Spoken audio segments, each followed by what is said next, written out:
Section 1. A straightforward question. Is Jesus the way? Jesus of Nazareth made a staggering claim when he said, "I am the way, I am the truth and the life." This single sentence is perhaps the most direct and challenging statement ever uttered in human history. It does not offer one of many paths. It presents a singular, exclusive route to ultimate reality and purpose. For any honest seeker of truth, this claim demands a response. Is it delusion, deception, or the unvarnished truth? We can investigate the claim like a detective on a case. Section 2. The universe as a clue. Scientific pointers to a creator.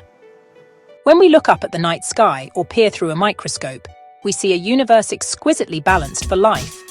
This is what many scientists call the fine-tuning of the universe. The fundamental constants, the force of gravity, the strength of the electromagnetic force, the mass of a proton, are set on a razor's edge. If shifted even minutely, stars, planets, and living beings could not exist. 1,000 finely set dials suggest a tuner. Physicist Paul Davies described the impression of design as overwhelming. Some appeal to the multiverse, an infinity of different universes. But other universes are unobservable. The theory is not testable. It is a philosophical leap of faith to avoid a single designer. For many, the simplest explanation is design by a creator. This aligns with, "In the beginning, God created the heavens and the earth," and provides a rational foundation for considering Jesus. Section 3. The puzzle of the mind, more than just matter. Science maps pathways and measures signals, but subjective experience remains elusive, the hard problem of consciousness. Why do we feel warmth, beauty, and sorrow? If we are only biological machines, free will, objective morality, and love would be illusions. Yet we live as if choices truly matter. Our inner life suggests more than the material, a soul. Jesus spoke to people as eternal souls with moral agency and longing for God. Our consciousness becomes circumstantial evidence for a spiritual reality he described. Section 4. Historical bedrock, the man named Jesus. Mainstream historians, including atheists and agnostics, affirm that Jesus existed. Multiple independent sources inside and outside the New Testament confirm a first-century Jesus in Palestine. The Gospels are early biographical accounts within living memory. Tacitus references Christus executed under Pontius Pilate. Josephus mentions Jesus, his brother James, and the movement. The basic framework is corroborated: followers and execution under Roman authority. The Gospels portray miracles, unparalleled authority, and divine self-claims. He forgave sins, accepted worship, and used "I am," claims that led to execution for blasphemy. Liar, lunatic, or Lord, there is no safe middle ground of good teacher alone. Given his wisdom, moral purity, and balance, the third option demands serious consideration. The single most important event in the Christian faith is the resurrection of Jesus Christ.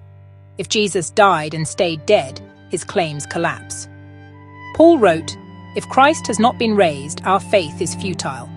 A wide consensus, including non-Christian scholars, recognizes core facts. Fact 1. Jesus died by Roman crucifixion. Fact 2. He was buried in a private tomb. Fact 3. The tomb was found empty on Sunday. Fact 4. Disciples had experiences they took to be appearances of the risen Jesus. Fact 5. Cowardly followers became bold witnesses, willing to suffer and die. Any theory must explain all 5. Wrong tomb? Authorities could have produced the body. Stolen body? People do not die for what they know is a lie. Hallucinations? They do not explain an empty tomb or multiple group appearances. The disciples' explanation that God raised Jesus accounts for the empty tomb, the appearances. Modern medicine has resuscitated millions who were clinically dead. Hearts stopped, brains showed no activity. Yet many report vivid structured experiences, NDEs. Core elements are strikingly consistent across cultures, ages, and beliefs. Common features include peace, leaving the body and moving toward a loving light. Many describe a life review with moral clarity and overwhelming love. Pim van Lommel's study found no link between oxygen deprivation and NDE occurrence.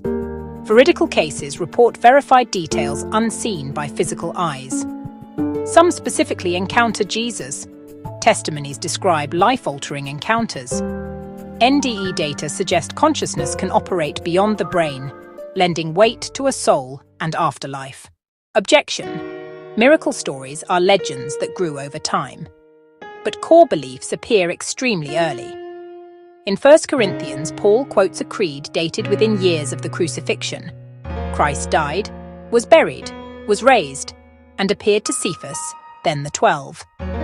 The short gap rules out gradual legendary accretion. Skeptics cite brain chemistry and oxygen loss, yet veridical NDEs and flatline cases challenge a brain-only account. God offers sufficient evidence for seekers without coercing belief. Compelling, not compulsory, leaving room for a free, genuine response. Step back. These strands do not stand alone. They form a coherent tapestry. Each thread reinforces the others. Like a legal case, the cumulative picture leads to a confident verdict. Science, history, and personal experience converge. The universe appears fine-tuned. Consciousness defies a purely material account. History establishes Jesus' life, claims, and empty tomb. NDEs echo a moral, love-centered reality. Together, these lines of evidence invite us to take Jesus at his word. We journeyed through the cosmos, history, and the threshold of death. Together, they form a substantial foundation for belief. Begin a personal investigation. Read the Gospel of John with an open mind. Pray, God, if you are real, and if Jesus is the way, please show me. The evidence brings you to the door, but only you can walk through. If Jesus is the way, the truth, and the life, the only remaining question is, what will you do with it?